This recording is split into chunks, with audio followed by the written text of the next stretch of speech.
ستاسو دشمنی که د مجبورۍ نه وه که د مستۍ نه وه؟ هلته په پردو کډو په پردو کورونو کې مې وخت تېر کړ. د نن نه 15 کاله 2 کاله مخکې راروکیم او دا ځنګل کې پروت یم، دا مې ژوند دی. دا وګورئ څو خلکو سره لکه تقریبا د ټیم سره خو 3-4-5 کورو سره شته جي. 4-5 سره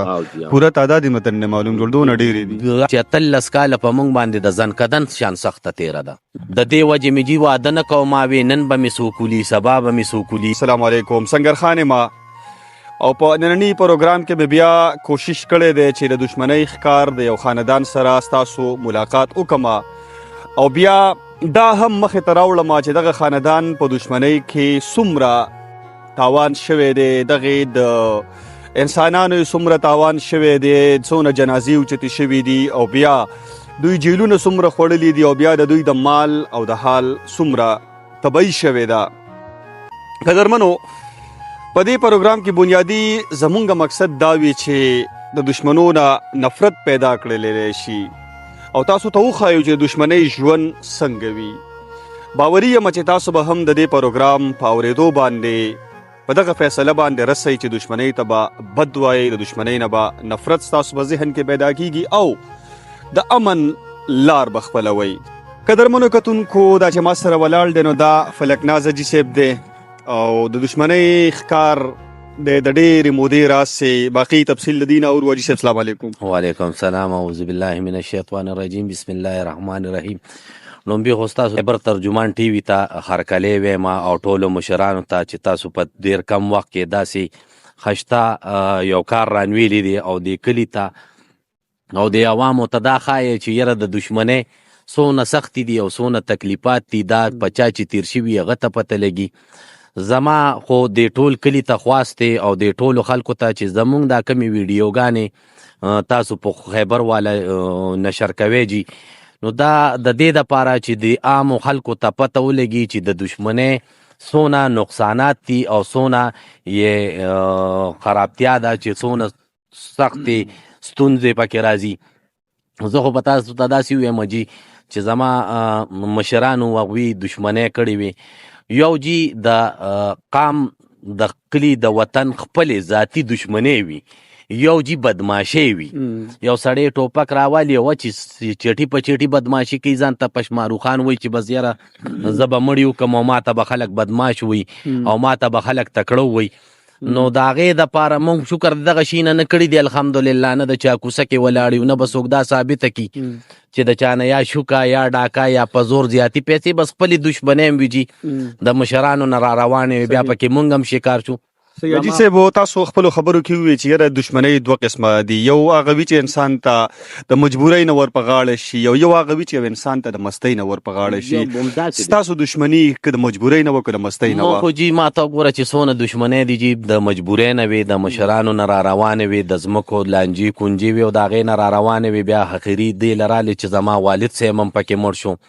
مونږ په دې خپلو لاسو، زه دغه وخت کې د 8 9 کالو په دې خپلو لاسو د سور بور د وینو ما په خاورو کې خښ کړه جي. ما خپل مړي خښ کړي دي، ترونه هم خښ کړي دي. د ټولو کې مشر یې که نه؟ زه جي د ټولو مشر یم او زه د 8 9 کالو چې زما والد صاحب چې وویشتې ده، بیا چې داسې جي د 12 کالو شوم، بیا زمونږ د شیرپو کې د ترور خاونو نثار نوم یې او جي د هغه سره هم څه د کور معامله راله جي. بیا هغه په دغه کې 302 کې زه مخرور شوم جي. زه د 13-14 سال وم چې مخرور وم. د دې ځای نه لاړم د باچا صاحب ځای ته کال مې هلته تېر کړم. د هغه ځای نه سروالې بروالې لاړم باړې ته، ګډه مې یوړه.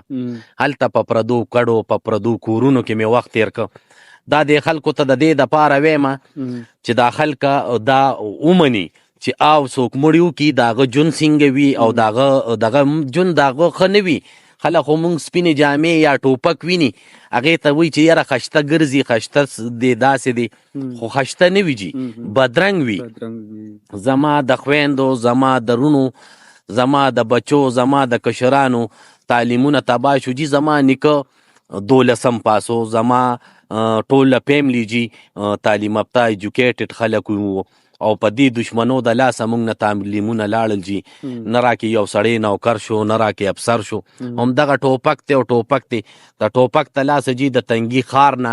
د نن نه 25 کاله 22 کاله مخکې راروکم او دا ځنګل کې پروت یم، دا مې ژوند دی، دا وګورئ. دا خلک وی پلان کې مړ یو کو وی بس دا ډېر تکړه شو، ډېر بدماش شو، ډېر دغه شو، دې کې هیڅ ګټې هم نشته دی. چې څونه خلک دا شي کوي، زه ورته سوال کوم چې خپل بچي کنټرول وساتئ، خپله فیملی کنټرول وساتئ. خاني بدماشي، خشته ګاډې والے، خشته بنګله والے، خشته تعلیمونه په بچو کې، د ټوپکو نه والله کوئی هیڅ هم جوړیږي. زما پکې ځواني تباه شوه، زما د رونو خویندو ځواني تباه شوه. موږ پکې څه ګټې وکړې؟ تاوانونه هم په کروړونو شو، جایدادونه هم پکې جي خرڅ کړل، لکه دا څه وشو؟ لکه هیڅ هم شپه هم په ارام نه جي، په لاره روان یو، یریږو چې نن به هم څوک ولي، سبا به هم څوک ولي. شپه هم په ارام نه، په کټ کې سملاستې نه شو، هم د وړه کې شکي چې یاره اوس په څوک راشي، نن به را باندې ډس کوي او سبا به را باندې. دغه تفصیل له به دوباره بیا راځو. دا راته ووایي دښمنۍ هم اوس موجوده وخت څو ځایه دي؟ زمون خو ازیر سات جی ماته ګوره تقریبا چې لکه د پلار د وختو نه راواله تر اوس وخته پورې زمونږ چا سره هم جوړه نه ده شوې. نو څو خلکو سره تقریبا د ټیم سره خو 3-4-5 کورو سره شته جي، 4-5 سره پوره تعداد متن نه معلوم جوړ دونه ډېرې دي. هلته جي مشرانو وخت نه را روانې دي، تقریبا د 8 کالو نه را روانې دي او هیڅ چا سره هم جوړه نه ده شوې. ښه، په دې کې بیا تاسو د خپل خاندان نه د څو کسو جنازې په دې دښمنۍ د وجې اوچتې کړي؟ په ګولو څو کسه لګېدلي دي؟ زما جي ماته وګوره 4-5 کسه جي ماته وګوره په ګولو ما خښ کړي دي جي. هغه کمې کمې رشتې دي؟ یو جي زما ترو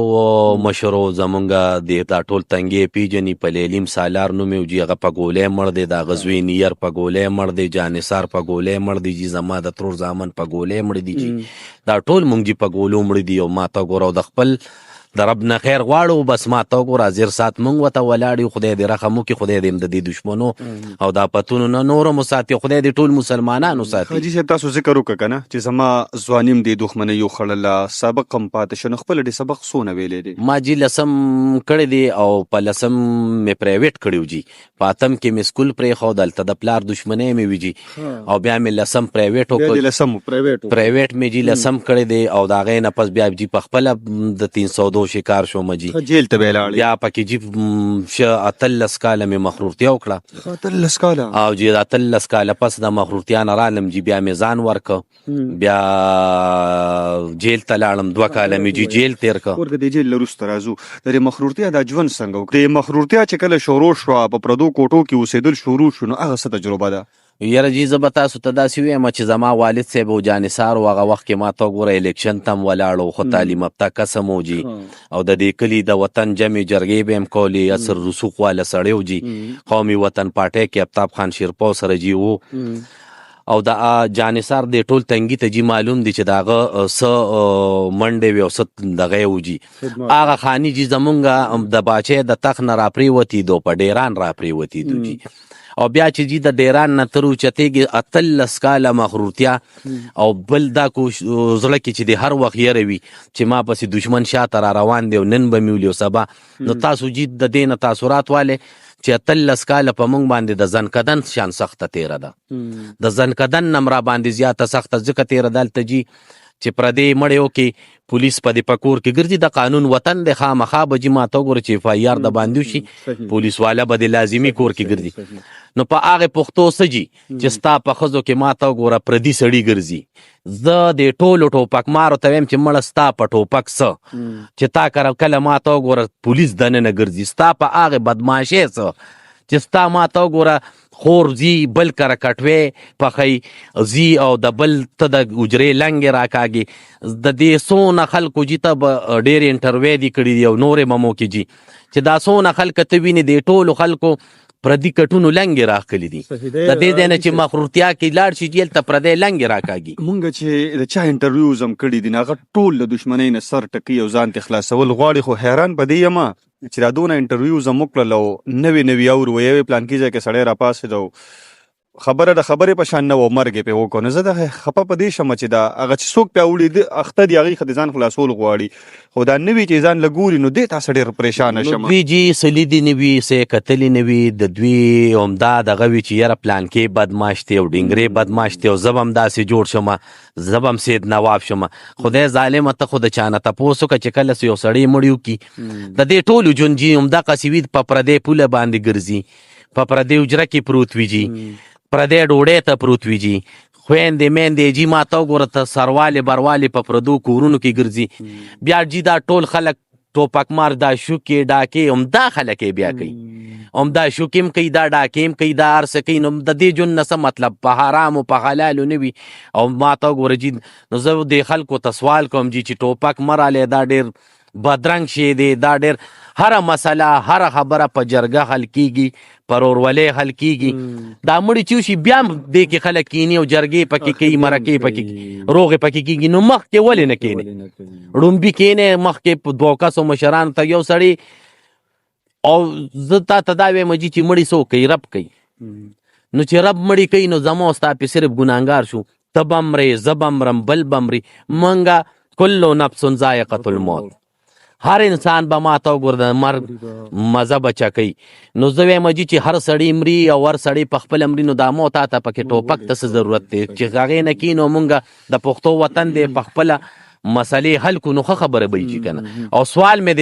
د راتلونکي نوې نسل کل ته مې دا سوال دی چې سوال درته کوم وروره ټوپک نه د ټوپک په ځای قلم راوالې څه به درنه جوړ شي د معاشرې له به څوکې د وطن له به څوکې د کلي له به څوکې ټوپک باندې خو به د دغه ټوپک په شی هېڅ په هم نه شي حاجي صاحب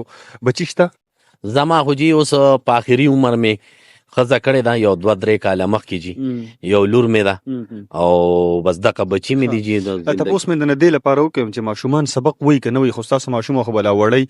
خو دا به د یرې به څه سبق ووایي یاره جي ماشومان سبق څنګه ووایو چې په لارې سبق له لیږو یریږو مونږ ویو څوک یې را لمړنې کي څوک یې را نه ونه تښتي سبق پې نه ویو بس دغه پټو کې لګیا وي جي دغه ګیا معیاري وي نو سبقونه نشته جي سبقونه نشته هر څه تباه دي جي او جیل دې څونه وخت خوړلې ما جیل جي 2 کاله خوړلې 2 کاله جی او جی بس زندگی مې تباه شوه تاسو سوچو کې جي چې د 40 کاله او 50 کاله ټول ژوند دي او نیم جن ستا په دشمنو کې تیر شي جي نو د هغې به څه خوند دي او څه مزه زما خور خوشحالي ونه لیده زما خوريي خوشحالي ونه لیده زما رور خوشحالي ونه لیده زمونږ بچو خوشحالي ونه لیده د 40 کالو نه جي په جړیو د پلار د وختو نه د 50 کالو نه په جړیو جي او نن هم په جړیو جي حاجي صاحب یو ذاتي سوال درنه کومه خبره نه پې نشي خو دا لیټ واده د دې د وجې نه به کړی چې د دې وجې مې جي واده نه کوم ما وې نن به مې سوکولي سبا به مې سوکولي یا به مې نن پولیس نیسي یا به مې سبا پولیس نیسي زه به په جیل کې پروت یم ښځه به مې دلته پردی لور خور ولې تباه کوم بیا چې کله جي د جیل نه آزاد شم بس مور مې وجي او هغه ډېره خفه کېده د هغې د خفګان د وجې مې په تېر عمر په آخري عمر جي واده وکړو حاجي صاحب خواهش دی څه دی بس خواهش خو مې دا خواهش دی چې زه وایم چې زه د تنګي نه د پلین کوچ په سر کښېنم او پېښور ته لاړ شم خواهش خو مې دا خواهش دی چې دې پټي کې ځان ته ما ته وګوره څادر واچوم او وده شم پې دا مې خواهش دی چې خدای مې هغه زندگی واپس راولي چې زما ته وګوره د پلین کوچ په سر پېښور ته لاړ شم هغه دا مې خواهش دی چې د پټي په پوله باندې سملم بېغمه بېدرده چې یاره زما نه څه حال شته او نه مې څه دغه شته د دشمنۍ د لاسه جي په خپل کټ کې نشم وده کېدی نو په پوله به څه سملم یا د پلین کوچ په سر به څنګه کېنم جي دغه تفصیل تاسو واورېد او دغه باور لرمه چې د دې پروګرام سره به تاسو هم د دشمنۍ نه نفرت پیدا کوئ په خپلو ذهنونو کې دشمنۍ ته به بد وایئ او د امن لار به خپلوئ خوشحاله اوسئ خادم غواړم